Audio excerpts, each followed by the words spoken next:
Hoje, nós iremos analisar um dos episódios que redesenhou o mapa do século XX, a Revolução Russa. No início do século XX, a Rússia era o maior império do mundo em extensão territorial. Mas por trás da fachada luxuosa do Palácio de Inverno, a realidade era outra. Enquanto os imperadores viviam em 1.500 aposentos, a grande massa da população enfrentava a miséria e a falta de terras.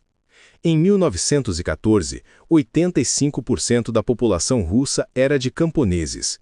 E não só camponeses, mas camponeses vivendo na pobreza.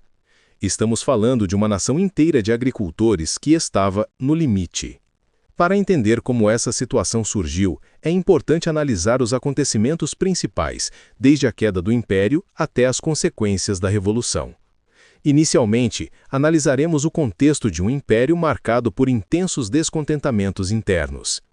Enquanto grande parte da Europa Ocidental avançava rapidamente com a industrialização, a Rússia permanecia como um gigante frágil, ainda predominantemente rural e atrasada. O país era controlado pelo czar Nicolau II, sobre um regime absolutista e autoritário. A Igreja Ortodoxa pregava que o poder do imperador era um direito divino, enquanto a polícia política prendia e torturava qualquer opositor. Era uma sociedade vigiada e sem liberdade. Grupos clandestinos começaram a se organizar. O Partido Trabalhista Social Democrata Russo se dividiu em duas facções. De um lado, os mencheviques, que defendiam uma transição moderada através de alianças com a burguesia.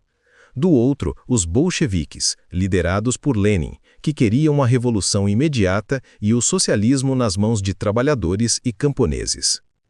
Em 1905, aconteceu o que ficou conhecido como o ensaio geral da revolução que viria depois. Tudo começou a piorar com uma derrota humilhante na guerra contra o Japão. Naquele mesmo ano, aconteceu o Domingo Sangrento, o massacre de manifestantes que estavam protestando pacificamente. Esse evento foi o estopim que inflamou o país de vez e levou à radicalização dos opositores do regime. Foi nesse contexto turbulento que nasceu uma nova forma de organização política popular, os sovietes. Basicamente, eram conselhos de operários, soldados, e eles seriam fundamentais para o que estava por vir. O czar, pressionado, cria a Duma, o parlamento russo, com a promessa de pôr fim ao absolutismo, mas no fim quem controlava a Duma era o próprio czar. A situação tornou-se insustentável com a Primeira Guerra Mundial em 1914. A Rússia enviou 15 milhões de soldados, mas o exército estava sucateado, faltando de botas a armamentos. O resultado foi um colapso econômico, fome e milhões de mortos. Protestos espontâneos tomam conta das ruas, e dessa vez sem apoio de ninguém importante, nem do exército nem da elite. Em fevereiro de 1917, o czar renunciou e um governo provisório, liderado pelos mencheviques, assumiu, mas não tirou a Rússia da guerra, não acabaram com a fome e não distribuíram terras aos camponeses. Em outubro, liderados por Lenin e os bolcheviques, com o slogan Paz, Pão e Terra, derrubaram o governo e tomaram o poder, instalando o primeiro Estado socialista da história. Mas a revolução não foi aceita sem luta. Entre 1918 e 1921, uma guerra civil sangrenta opôs o Exército Vermelho, dos bolcheviques, ao Exército Branco, apoiado por potências capitalistas estrangeiras. Os bolcheviques venceram, mas ao custo de 13 milhões de vidas e uma economia arrasada.